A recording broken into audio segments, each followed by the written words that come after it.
AFTV Curtis, there's nobody better than Mikel Arteta. He's the best looking Spaniard I know. No,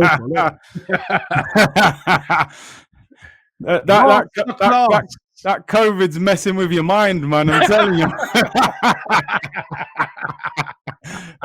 Hey. But it was 1-0 to the Arsenal. Not a great performance in the first half. Yeah. But boy, did they turn up in the second half. He must have said something to them at half time. Yeah, man. Do you know what? It was one of them nights, brother. It was like, I don't really care about the performance that much tonight. It's just get the 3 points. We're looking at the fixtures and we can't get ahead of ourselves, but you're looking and you're thinking, maybe we can win 3, 4, 5 games in a row there. So this was always going to be a tough game. We haven't got a great record at Brighton either. Terrible. When I saw their starting lineup, I felt a little bit more optimistic because I thought no Welbeck, no Lamptey, no Mopé. I thought, we've got. What? Let's touch on that slightly. I mean, obviously we're not Brighton fans, so we don't care. But I was like, why is Welbeck not playing? Why did he not bring him on? Why is Mopé not playing after the way he was fired up against us the last time? Like, that was really baffling to me. Yeah, it makes you wonder. Like, did he look at this game and think they weren't confident of winning it, and maybe thought, you know what, I'll save them play. I know Welbeck's got quite a bad injury record as well, but I thought Mopé would play. As you said, the first half, even Connolly, I thought he might have, a guy that would stretch Arsenal, but who cares? You know what I mean? Yeah. And Lamptey, I think Lamptey threw one in because he wants to join us, don't he? All these rumors linking him with us, But yeah, the first half wasn't great. We didn't really create a lot. Second half, we livened up, man. And, I love the way Saka spun Andre the Giant for that goal, man. I've never seen a fullback that big in my life, bruv. And he's huge, isn't he? He's massive, bruv. But, so happy for Lacazette. I mean, when we spoke after the Chelsea game, for me, I gave him man of the match. I thought he led the line brilliant. I have to admit, I was disappointed he didn't play tonight. I know... Look, we're always going to try and get Aubameyang back in the team. I understand. I thought Martinelli might have got a rest. Not that Martinelli deserved to be on the bench, but I felt like if Aubameyang was going to come back in, the fact Martinelli's been out for 6 months, 2 games in 3 days, I thought he might have done that. Every time Laka seems to be building confidence, he gets dropped. So this time I'm like, just let him go, man, And I think that finish today, I thought he made it look easy, but it's a brilliant finish. So composed. He kind of used the defenders, didn't he, to just kind of guide him around. And plus as well, I think the other thing that impressed me about the finish is he's only just come on the pitch. And, when you've just come on the pitch and that chance falls to you, a lot of times, even the best of players, their composure goes. Yeah. Like their eyes light up, they're like, what? And... how many of those would you see the keeper just push it round or straight at the keeper? But he held his composure and it was a beautiful finish and it was such a huge goal. Oh, massive. The thing is, as a striker, I think when you're confident, you do things in your own time. When the ball got crossed in, I thought Laka just hit it. He had the touch, had the little look. Like you said, he just used the defender to bend it around. I thought, what a brilliant finish that is, A lot of people have wrote Lacazette off, and I think, are we now starting to see the Lacazette, the reason we bought him, with all this movement around him? I have to say, I got a big up Smith Rowe again, man. That kid is balling out for us. I'm telling you, man. Not just going forward today. His work rate for a number 10 today was fantastic. The amount of times I saw him running backwards, putting in tackles. I thought he was brilliant today. Even Saka first half, I thought he was a little bit sloppy first half, gave the ball away. Second half, sets up that chance for Aubameyang, which he should have probably scored. And then obviously sets up the goal. So, it's looking better. It is looking better. I didn't really enjoy our midfield performance today. I have to admit, I thought Xhaka and El Neni, man, they was kind of... Particularly El Neni, I thought was very sloppy in the first half, man. Very. When I was looking at Basuma on the other side, I was thinking that would be a nice conversation. Basuma and Partey. I mean, that would but the midfield is still a problem, and there's still areas we know that need to be filled. January is looming in a couple of days' time. The transfer window will open. Mikel Arteta has already said that they're going to do business. They said they know their targets, etc., and stuff like that. For you, what do you think we need? I mean, we need a few bits, but in this window, I think we've got to get that creative midfielder in, because even though Smith Rowe's really playing well, he's only just really broke into the first team in the Premier League. He's not going to churn out that performance every week, you know. So we need someone else. I see a big story tonight about Isco. He's doing doing the rounds, talking about a loan.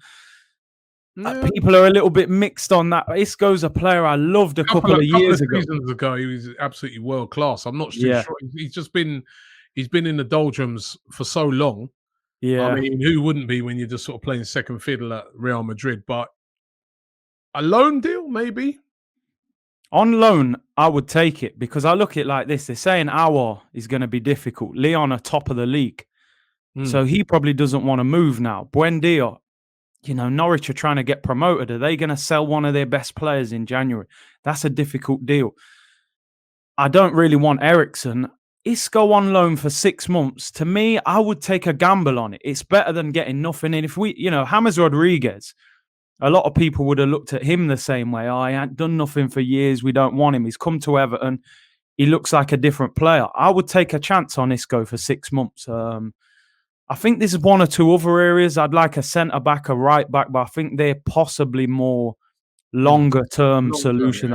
Yeah, there'll be summer. So transfer daily, you know, you're going to be talking about. At least it won't be Jan and Villa and Benzema and them days, you know. Well, listen, they've said they're going to do business. Yeah. Now, they've been quite bold with that. So, but it's about doing the right business because we've seen the contrast at Arsenal with the last window where we see the right business in Gabriel and Partey, and then we see what was proven to be now the wrong business in players like Willian. Yeah. And, you know, they got to get this right. And maybe you're right. Maybe a loan deal for a player of Isco's quality on loan.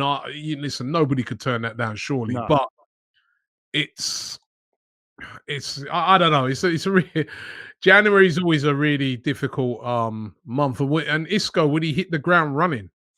Maybe not. I mean, he'd hit the ground. I see a picture of him. He looks like he's put hella weight on over there in Madrid. That's the other thing. You know what I mean? But to me, I think it depends how motivated he is. If it's Isco 28, I'm winding down my career, he's going to be a flop. If it's Isco 28, I'm still a top player, but I just need a platform, then we might have a player on our hands. I think it's such a difficult window.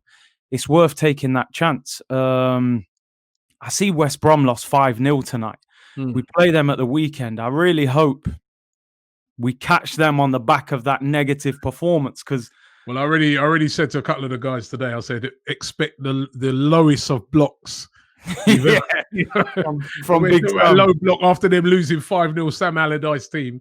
They're going to be working on that now from now till, so you can expect a very defensive performance by them. And a team that's going to be very hard to break down, which again brings us all back to what you're just saying. That creative player, that creative spark. Yeah. It's very essential in these type of games. The first half, you know, very well organized Brighton team, very difficult to break down. So, you know, until Saka created that bit of magic, and you know, and that was the difference. So those type of players that can have the ability to break down these type of teams, it are gold dust. And I think Arsenal, you're right, we need a player like that. Yeah, I look at it like this, Rob. You know, get Gabriel back, get Partey back, get Aubameyang firing. A lot of people on the stream tonight were criticizing Aubameyang. I said, look, man, this guy's got credit in the bank. Stick by him. He's carried us for 2.5 years. Do you know what I mean? Get him firing. As well, I thought like there was a couple of times like I was arguing with White Yardie earlier, and he was cussing him, and I was saying the chance that he had that was created by Saka. I didn't think that. I thought I didn't know really what else he could have done with that. The keeper was a bit fortunate. It's one of those that comes to you quick. You just got to try and get something on it. But his movement to get across the defenders for that was brilliant. There was another time they highlighted in the first half where he did a brilliant bit of movement down the middle, and Xhaka never didn't want to play. Yeah, this is why, again, we're going back to it. That creative player that gets him going would be really, really good to see. But yeah, I agree. He's got a lot of credit in the bank. Yeah, man. You know, Xhaka was talking all that smack at the weekend as well, and then he goes and puts in a performance like that. You're like, bro, man, you need to stop all that talk, man. I'm telling you. But listen, looking ahead, being positive. You know, I'm not criticizing Arteta. I said at the weekend, we've got to support him, whether you think he's the right man or not. We've got to go and win the next 2 or 3 games and build on top of it. We're 6 points off Chelsea now. You know, Chelsea were title contenders 3 weeks ago. West Brom at the weekend, we've got to win that game. It's just we've got to take it one step at a time, keep winning. I want to see business done early. I don't want to see us signing players on the 30th of January. I want, if it's Isco or someone, get him in the first week, you know? Get your business done early, and then you can chill for the rest of January, you know? Transfer daily. I can sleep. Yeah. No, you know what, right? With this COVID thing, I've done enough sleeping for the year, man. Trust me. Yeah. But anyway, man, thanks a lot, Curtis, mate. Happy no worries, New Year bro. when it comes, and and you, all man. the best.